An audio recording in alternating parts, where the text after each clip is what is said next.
got assigned to the company up in the hedgerows, and they had just come off of a pretty bad beating up a hill number. Everything was hill number, I don't know, 122 or something. Didn't make any difference. We were some of the first replacements that they got in, and that started the go-round. We were in the deep hedgerows, which is the best place in the world to defend and the worst place in the world to attack, especially if the people that you're attacking have been there for a year or two, know every place, had it all well zeroed in. You sat in one place too long, why, you got a mortar in your hind pocket, to left or right. It didn't make any difference. Till we got out of there and started across the country with General Patton, why, it was touch and go.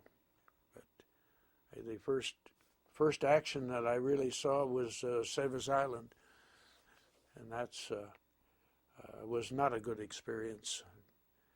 We went up through Bourg St. Leonard, which I remember because we got really shelled, and they were really trying to keep the gap open. The Falaise Gap was a place where 3 or 4 major highways went through a big set of rolling hills. They called them mountains, we called them hills, and they all came through the same place at this town of Chambois, which formed what they called the Gap, the Falaise Gap. And they were trying to get everything they could out of it. It was the worst mess you ever saw. I never have seen such carnage. We moved on up into the town of Chambois, went through the town, and set up in the edge of an orchard. We pulled in there at night and set up our machine guns to cover the field, which was where anybody could largely attack from us. There was a lot of noise across the field, but we couldn't tell what it was. It was getting dark. So we set up and bedded down. We'd been a long ways that day. When we got up at the crack of dawn, there's even more noise over there, and all of a sudden, it occurs to us when we could see real well, those are Germans making all that noise. And on top of that, they're lining up tanks and setting up guns. Well, we started shooting at the trucks and cars and stuff, and the people we could see running around, and the tanks were maneuvering, and pretty soon across the field they came. And one of the things you learned was you don't shoot 30 caliber machine guns at big tanks. And there's several reasons. First, it gets their attention, which you really don't want. And second, it makes them mad, which is even worse. And third, it doesn't do any good at all. It just does the first two things.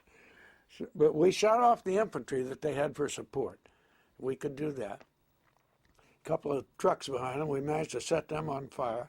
But as the tanks got closer, there wasn't anything we could do. And so the lieutenants that was with us and the sergeant says, sit tight, until they get real close.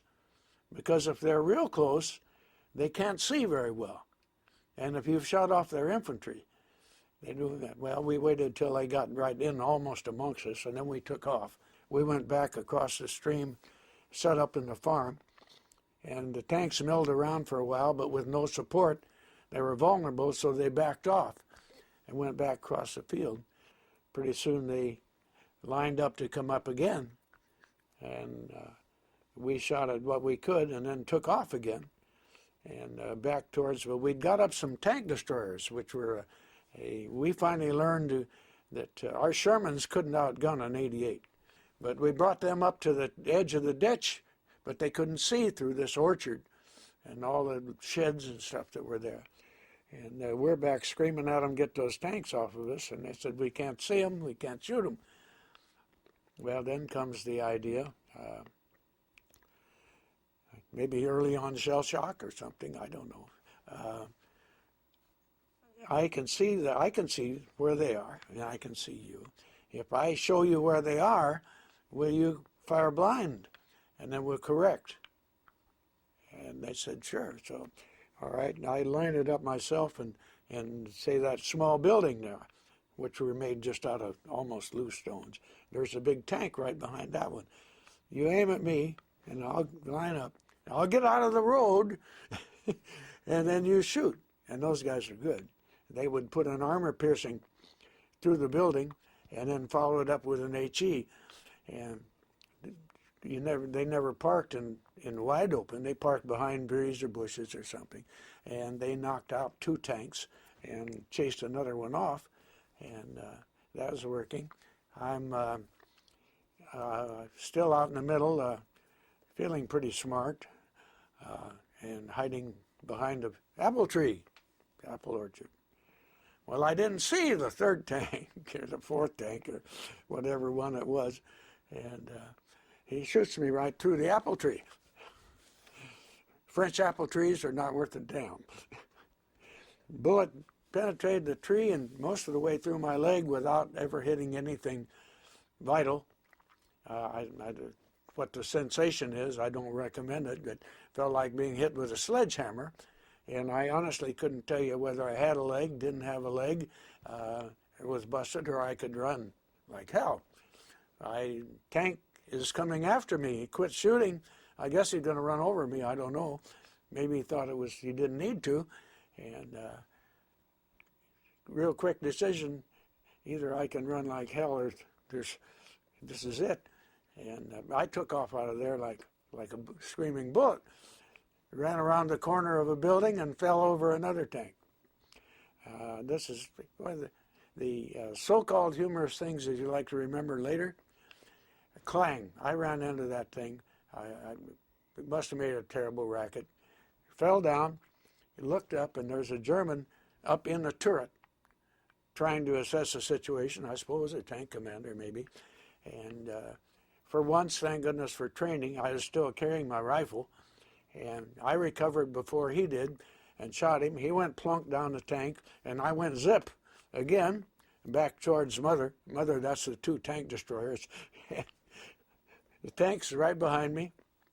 They said that I got about 40, 50 feet from the ditch, and he went zip down in the ditch. I'm snuggled up between dead horses, cows, Germans, in this creek in the bottom. Anyhow, when the smoke cleared, they knocked out a couple of the tanks, damaged the other ones, so they left, and came down in the ditch and dragged me out. Said they had to pour some water over me before they could get too close to me. I'm deaf in a post. Got me up to the top and checked me out to see that other than the hole in my leg, which at the speed I'd come in wasn't too bad, washed me down. I went over to an aid station, and doctor slaps a super Band-Aid on it and said, "You want to go to the hospital?" And I said, "No, I'm still mobile." And once they closed the gap and the prisoners started, as soon as we shot up to the last tanks, white flags started popping up. We'd had a lot of different people wounded and everything. And the problem was, once they sent them to the hospital, we didn't get them back. And you get really attached. They say family ties are strong. The ties you get with the people you serve with like that are about as strong as they can get.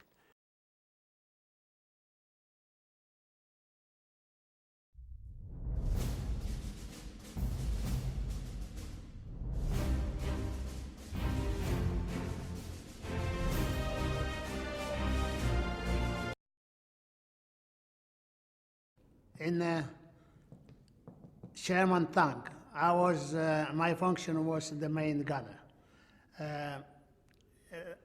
The whole team was 5 of us.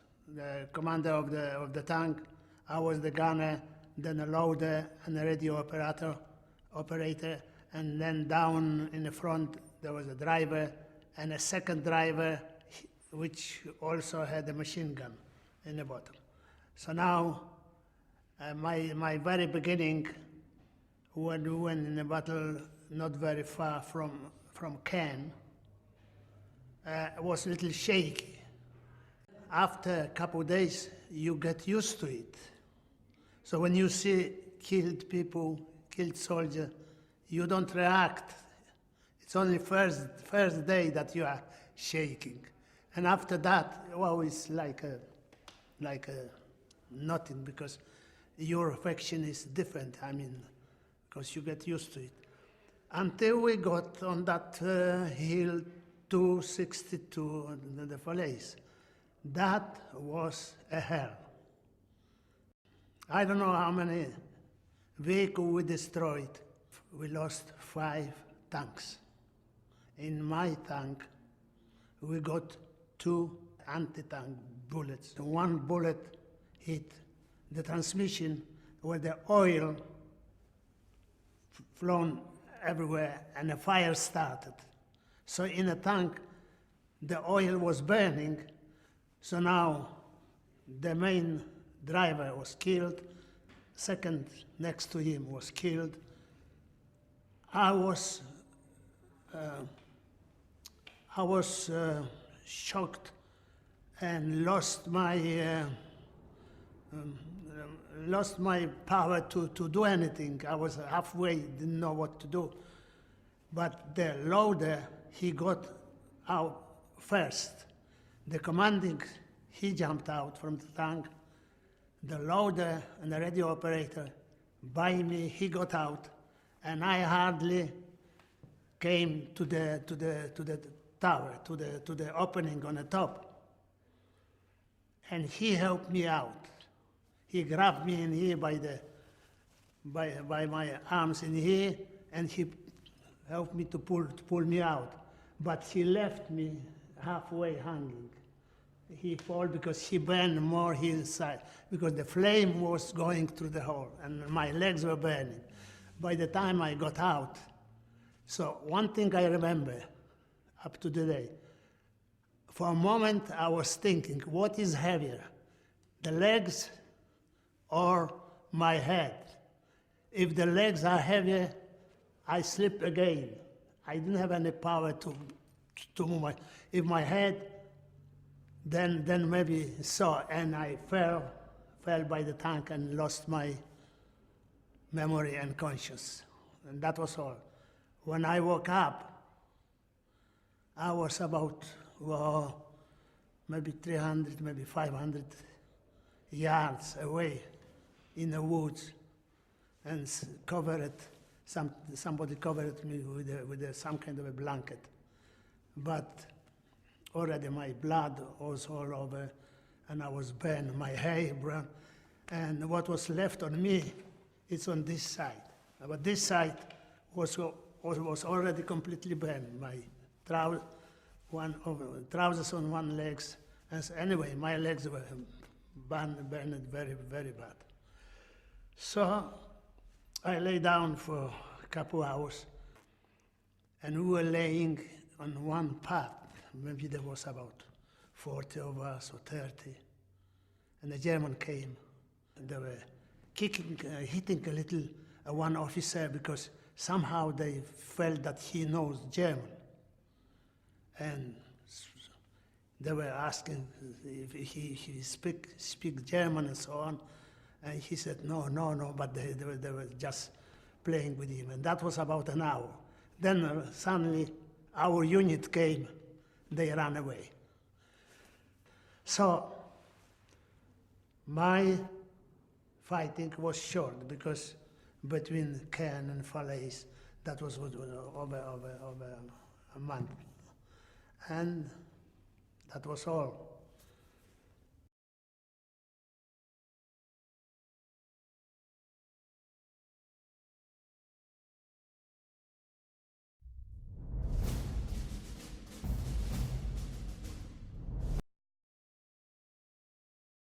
When they formed us up to drive onto Falaise, they had the armor unit up front, including the British Churchill tanks. They brought those in, and they lined us up all 10 abreast, the tanks, and the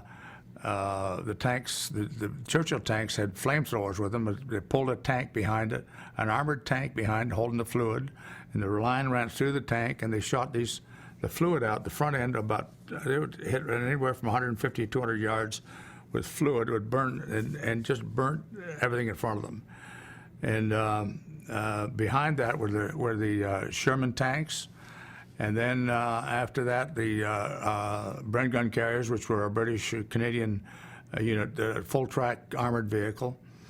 open on top, but and then behind that came the soft skins, and we all rode. We were riding. In fact, I was in scout platoon. We weren't necessary to be out front. We were in the back, riding in a soft skin vehicle, as the rest of the division was. The rest of the Argylls were anyway, and so we rode in these vehicles and went right across country, about 20, 25 miles, and just, I don't know, it was just hilarious to see this thing all lined up moving. And it was like a Wild West show, really. The fellows were shooting their guns off and yelling and screaming and having a ball. And in the meantime, they were out front, they were burning up the Germans as they went with these tanks and just swept right across country. It was really a sight to behold that I would probably never see again and never would. But it was really worthwhile to see. The regular German soldier was just like anybody else, and they were just guys. I mean, they were easy to get along with, and some of them were happy to get captured, you know. At the Falaise Gap, when the Germans were trying to break through, that was the worst scene I've ever seen or ever want to see ever. The Germans kept trying to push out, and they kept just mowing them down. And the Germans used a lot of horses. And the horses were piled up, and the bodies were piled up, and they just kept trying to break out. That was a really horrendous experience. We were just scattered along an area. In fact, where we were, the Germans from the battle before were still laying there, you know. So we were just kind of. It was at night, and we were around a farmyard actually, and. In fact, later on, when the Germans had stopped them, and we were going back, and it was so dark that you couldn't see your hand in front of you almost. And I never will forget, another fellow and I were heading back towards the barn, and we ran smack dab into a cow and scared the devil out of us because we didn't know there was a cow there, and you couldn't see it. That's how dark it was. That was unusual because always, usually at night, you'd see something, but that was a very dark night. But we got the word that to pull back since they knew at some point in time they knew the Germans had quit. So the scout platoon got pretty well depleted by the time we got to Germany. From originally altogether maybe 30 guys, it wound up being about 10 by the time we got to Germany. The depletion got pretty heavy. I've often said that I'd never do that again, never volunteer again. But I wouldn't trade my experience for anything I've ever had, anything I've ever done. I think those 5 years I spent in the Army taught me more than I could have ever learned in any kind of schooling operation.